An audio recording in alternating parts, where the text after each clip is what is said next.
Então, o vídeo de hoje vai ser sobre a matéria da psicrometria. Vou colocar aqui algumas fórmulas que são das mais simples, que vocês têm na parte teórica,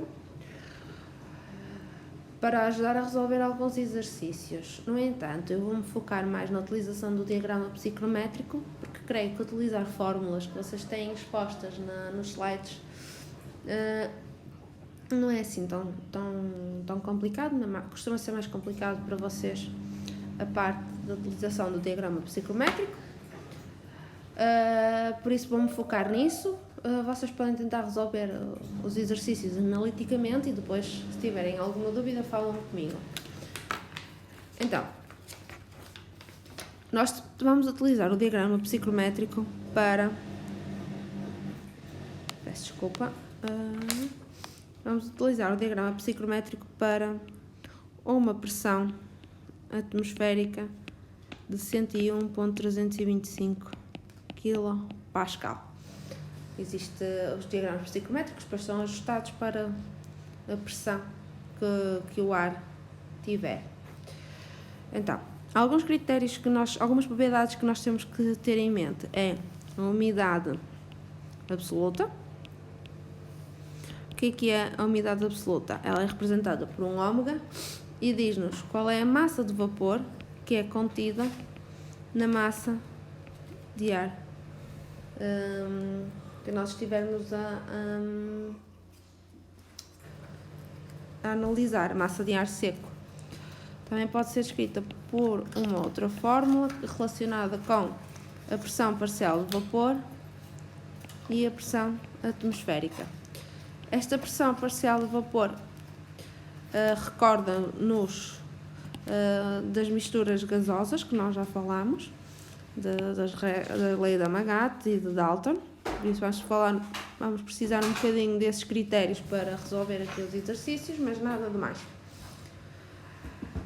Então, a umidade, como eu estava a dizer, a umidade absoluta é a quantidade de vapor que existe por cada quilograma de ar seco. Depois temos aquilo que é conhecido como umidade relativa, em que é representado por um φ, que é a massa de vapor sobre a massa de vapor máxima que pode ser contida no ar que nós estamos a uma das propriedades. Também podemos determinar o φ através da pressão parcial de vapor a dividir pela pressão parcial de vapor máxima. O que é a pressão parcial de vapor máxima? É, na realidade, a pressão de saturação para H2O para a temperatura a que está.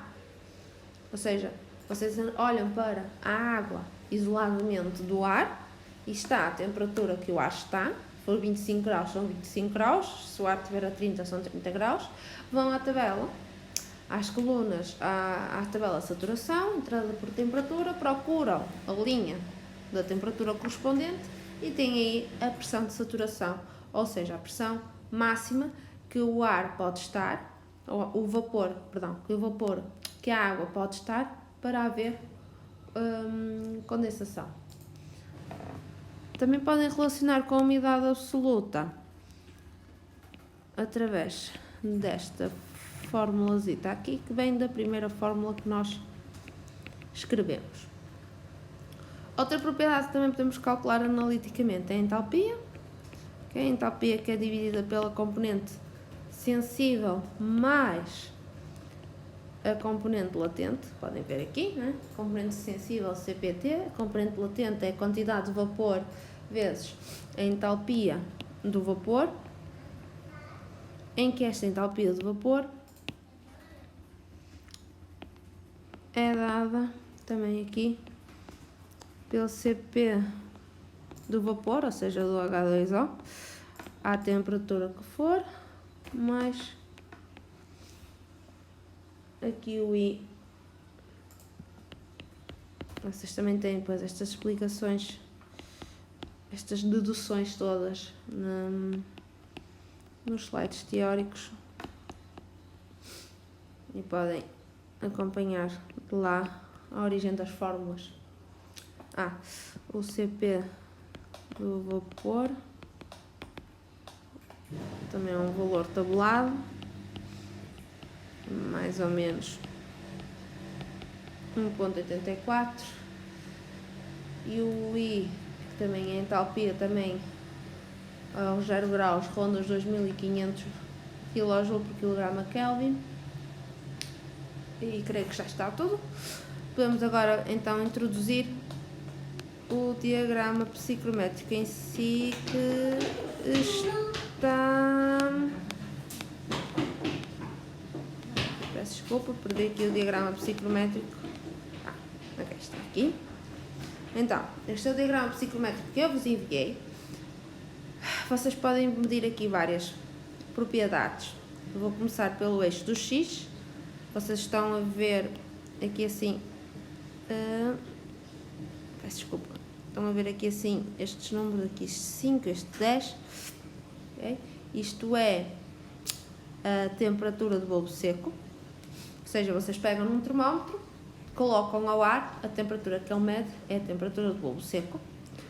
Depois tem aqui uma temperatura que está nestas linhas a tracejadas, estão a ver aqui estas linhas a tracejadas.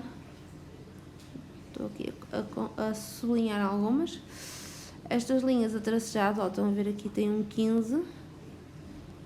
Estas são as temperaturas de bulbo úmido. O que é a temperatura do bulbo úmido? A temperatura do bulbo úmido é, na realidade, uma temperatura que vos diz a quantidade de umidade que o ar tem. Ora, como é que vocês sabem a temperatura do bulbo úmido? Pegam no mesmo termómetro que tinham, colocam-lhe um tecido na ponta, normalmente um tecido poroso de algodão, que está embebido em água, e a temperatura vai baixar. Ou seja, é a temperatura que vocês medem numa superfície que contém água. Por exemplo, a 15 graus de temperatura de bulbo seco, se forem à linha, interceptar com a linha de 15 graus a temperatura do bulbo úmido, o vosso ponto é um ponto saturado. Okay? Quando a temperatura do bulbo seco e a temperatura do bulbo úmido coincidem, significa que vocês estão em saturado. Uma forma também de vocês não se esquecerem o que é a temperatura do bulbo úmido. Imaginem, vocês estão na praia, sentem a temperatura, sentem o calor no corpo de uma maneira. Quando entram na água e saem, sentem mais frio. Ou seja, a temperatura que vocês estão a sentir nesse momento é, na realidade, a temperatura do bulbo úmido. Imaginem-se na praia, 30 graus, umidade relativa, que nós já vamos falar sobre isso. A umidade relativa são estas curvas aqui, okay? Então imaginem, estão na praia, umidade relativa 40%, ou seja, vão por aqui e interceptam com a linha dos 30, é aqui. Qual é a temperatura do bulbo úmido? 20.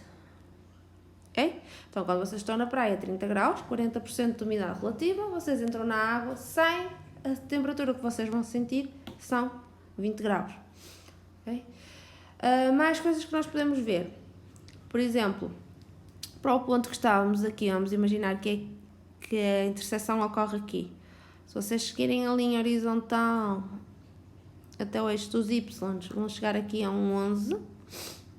Um 11 não, peço desculpa, um 10,5. Isto é a umidade absoluta, vocês veem aqui. E é gramas por quilograma de ar seco. Ainda podem ver a entalpia. A entalpia vê-se aqui assim, nestas linhas aqui inclinadas, ok?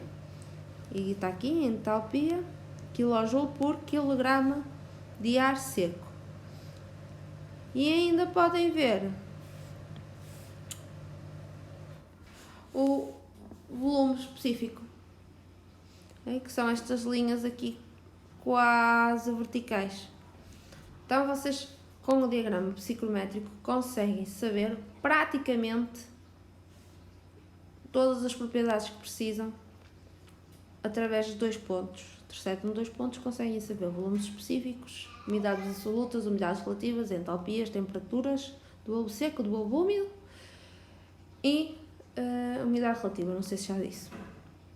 Então, posto isto, podemos então começar a resolução dos exercícios